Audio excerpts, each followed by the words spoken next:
Pero también en este 26 de abril se celebra el Día Mundial de la Propiedad Intelectual y hemos dicho, bueno, ¿qué es exactamente la propiedad intelectual? Queremos saber un poquito más de esa propiedad intelectual que a veces genera más de una polémica porque hay quienes dicen los derechos de autor hay que respetarlos, hay quienes dicen que no, y ante la duda y ante el Día Mundial de la Propiedad Intelectual hemos decidido charlar con alguien que sabe bastante de ellos. Es nuestro siguiente invitado, Renato Landeira, que es abogado, doctor, especializado en derechos de autor y propiedad intelectual, responsable también del Departamento de Propiedad Intelectual en una firma de abogados, Lupicinio International Law, que tiene sedes nacionales e internacionales, y que ya tenemos al otro lado del teléfono. Renato, muy buenos días. Hola, buenos días. Vamos a hablar, como digo yo, Día Mundial de la Propiedad Intelectual. Para que nos entendamos todos y sin ser muy técnicos, cuando decimos propiedad intelectual, ¿a qué nos estamos refiriendo, Renato? Bueno, muy bien, es una buena pregunta para empezar.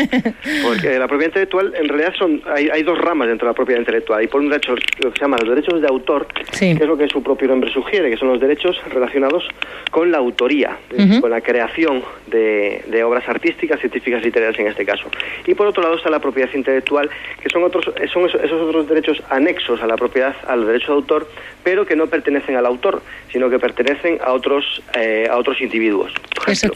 Por ejemplo, un editor de prensa o de un editor literario tiene derechos de propiedad intelectual, pero no tiene derechos de autor, porque no es autor. En este caso lo mismo es una entidad radiofónica, una televisión, etcétera, un productor audiovisual, un productor musical. Entonces, las dos grandes diferencias entre derecho de autor y el derecho de propiedad intelectual, que son derechos anexos a la figura que es del propio creador o el autor. En un día como el de hoy que se celebra o se recuerda, ¿qué es exactamente lo que se quiere recordar? Porque es lo que decía al principio de la presentación, genera mucha polémica esto, sobre todo para quienes entienden que no hay ese derecho o dicen, bueno, es que es muy relativo. ¿Por qué esta polémica sobre todo esto? Bueno, antes de nada, tu primera pregunta, es el 26 de abril, se conmemora el 26 de abril porque es el nacimiento de Shakespeare, que por cierto es una figura bastante controvertida en derecho de autor, ¿no? Sí. Como bien sabéis, se duda mucho, no solo de la autoría de muchas de sus obras, sino también de su propia identidad, de saber quién fue en realidad Shakespeare, ¿no? Bueno, sí, ese es el motivo por que se celebra el día. Se celebra hoy. Y bueno, en relación a tu segunda pregunta, pues, en fin, para los que nos dedicamos a esto prácticamente a diario, pues es difícil entender cómo alguien puede no considerar o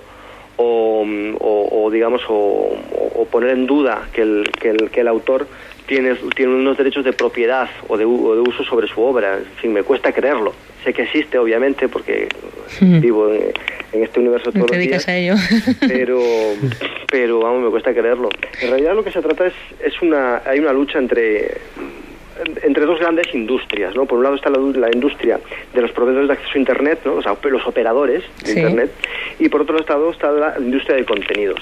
El problema es que la industria de contenidos, que es donde está toda la propiedad intelectual, todo lo que es los contenidos publicitarios, etcétera, literarios, artísticos, musicales, etcétera, está dividida. Y ahí es donde viene tu pregunta, ¿no?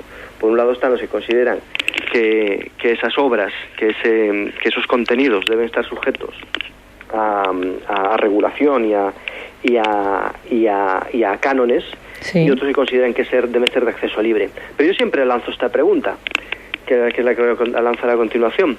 Es decir, nadie duda de que tenga que pagar todos los meses su cuota a un operador para tener acceso a Internet. Eso nadie lo pone en duda.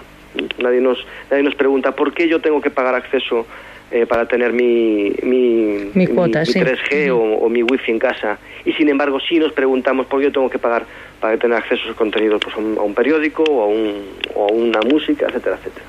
Sí, llaman la atención, la verdad es que sí. En este caso, las nuevas tecnologías, tú como especialista, como decimos, abogado, doctor en este tema de propiedad intelectual y derechos de autor, ¿las nuevas tecnologías han abierto todavía más esa brecha de los derechos y de la defensa de esos derechos?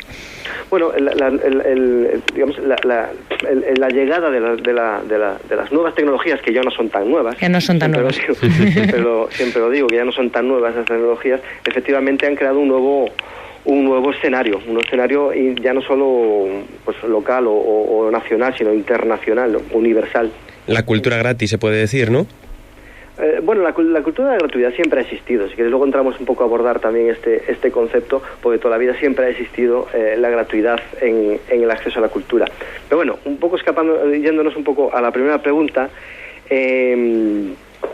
se trata de eso, de encontrar el punto de equilibrio. El punto de equilibrio entre los usuarios y los creadores.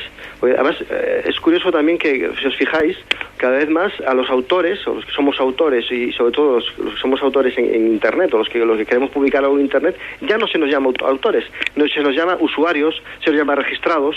Yeah. En fin, una serie de nomenclaturas que no es la correcta. La correcta es, somos autores, ¿no? Y como tal debe de ofendernos, al menos desde mi postura, que es una postura un poco más tradicionalista y defensora de los derechos de autor.